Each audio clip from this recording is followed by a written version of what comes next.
સર્વે હરિભક્તોને જય સ્વામિનારાયણ। આજે ઘણા બધા લોકોના ઘણા બધા પ્રશ્ન છે, તો આજે આપણે એમની વિશે વાત કરીશું કે સ્વામિનારાયણ સંપ્રદાયની અંદર જનરલ વ્યવસ્થા અલગ હોય છે, વીઆઈપી વ્યવસ્થા અલગ હોય છે, પણ ખરેખર એવું છે નહીં। તમને ધ્યાનથી સાંભળજો, કારણ કે એવું છે નહીં। જ્યારે સ્વામિનારાયણ ભગવાને શિક્ષાપત્રીમાં કીધું છે કે તપસ્વી, ત્યાગી, વિદ્વાન, રાજા, સંન્યાસી કોઈ આવે તો એમનું આદર થકી સન્માન કરવું, કારણ કે પ્રતિષ્ઠિત વ્યક્તિ હોય તો એમની કંઈક થોડીક અલગ રીતના વ્યવસ્થા હોય છે। કારણ કે એમને જમવામાં આપણે જોઈએ તો બધાને સરખું જ હોય છે, પણ ખાલી એ લોકોને ટેબલ ખુરશી આપવામાં આવે છે કે એ લોકો ભાઈ કોઈ બહાર ગામથી આવ્યું હોય, કોઈ પ્રતિષ્ઠિત વ્યક્તિ હોય તો એનું એવી રીતના સન્માન થવું જોઈએ। એટલે કોઈની ઉપેક્ષા ટીકા નથી આની અંદર। અને હવે આપણે કોઈ લગ્ન પ્રસંગ હોય આપણે ત્યાં, તો આપણે ત્યાં બધા મહેમાન આવ્યા હોય છે તો આપણને ભાવ એક જ હોય છે, પણ છતાં કોઈ મુખ્ય મહેમાન આવ્યું હોય તો એમની વ્યવસ્થા આપણે અલગ કરીએ છીએ કે નહીં? હા, શું કહેજો? કોઈ મુખ્યમંત્રી આવ્યો હોય લગ્નની અંદર તો તમે શું એમની વ્યવસ્થા અલગ હોય છે કે નહીં? હવે આપણે ગામમાં હોય તો સરપંચ આવે તો આપણે શું કરીએ? ચા પીવડાવી દઈએ, બરાબર? હવે એ જ જગ્યાએ કોઈ મુખ્યમંત્રી આવે આપણે ઘેરે તો એમની કંઈક અલગ વ્યવસ્થા હોય, વડાપ્રધાન આવે તો એમની કંઈક અલગ રીતના વ્યવસ્થા હોય।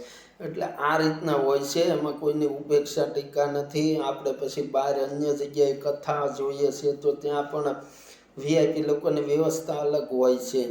તો શું એ ટીકા કરી કોઈની ઉપેક્ષા કરી? બધા પ્રત્યે સમભાવ જ હોય છે। કથામાં હવે અમુક લોકો આગળ બેઠા હોય છે, એ કદાચ કથા સાંભળે કે ન સાંભળે, પણ અમુક પાછળ ભલે છેલ્લે બેઠા હોય તે કથાને આખી ફિટ કરતા હોય છે મગજની અંદર, ને એમને વધારે જ્ઞાન હોય છે। એટલે એવું નહીં માનવાનું કે પાછળ બેઠા એ લોકો નીચા છે, એવું નહીં માનવાનું। ખરેખર એવું હોય જ નહીં।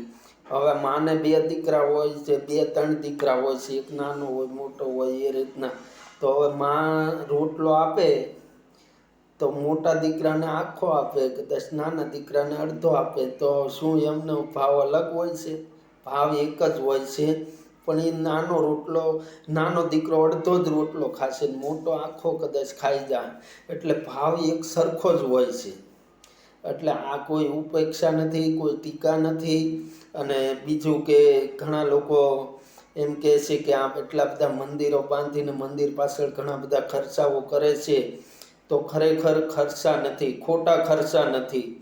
કારણ કે મંદિરની અંદર જે આપણી સંસ્કૃતિ ટકી રહી છે, આ મંદિરને લીધે ઘણા લોકોએ આપણા મંદિરો પાડી નાખ્યા છે, તો આજે જીવિત કર્યા છે જે આ સ્વામિનારાયણ સંપ્રદાય અને બીજા પણ ઘણા બધા મંદિરો છે। અને ભારતની અંદર 35 લાખ જેટલા મંદિરો છે, અને નાના મોટા બધા થઈને, અને મંદિર દ્વારા ઘણા બધા લોકોને રોજીરોટી પણ મળી રહે છે। અને બીજું કે ખોટા ખર્ચા નથી।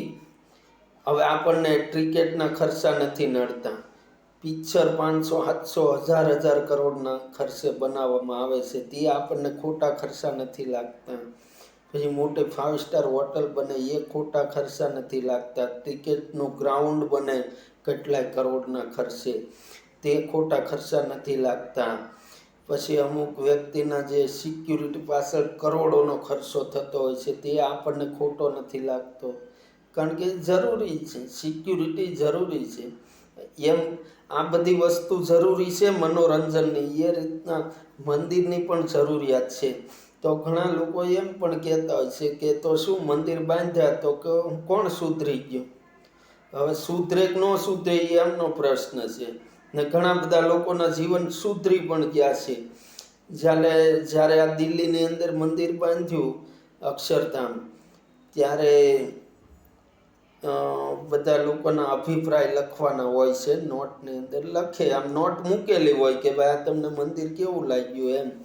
તો હવે એક દૂધ વેચનાર હતા એક ભાઈ, તેમણે ત્યાં અક્ષરધામમાં આવ્યા અને અદ્ભુત દર્શન કર્યા, અને એમને પ્રેરણા થઈ કે ચાલો હું દૂધમાં પાણી નાખું છું પાણી, તો આજથી હું નિયમ લઉં છું કે હવે હું જીવી ત્યાં સુધી દૂધમાં પાણી નહીં નાખીશ. બોલો, આ જીવન બદલ્યું કે નહીં મંદિર દ્વારા?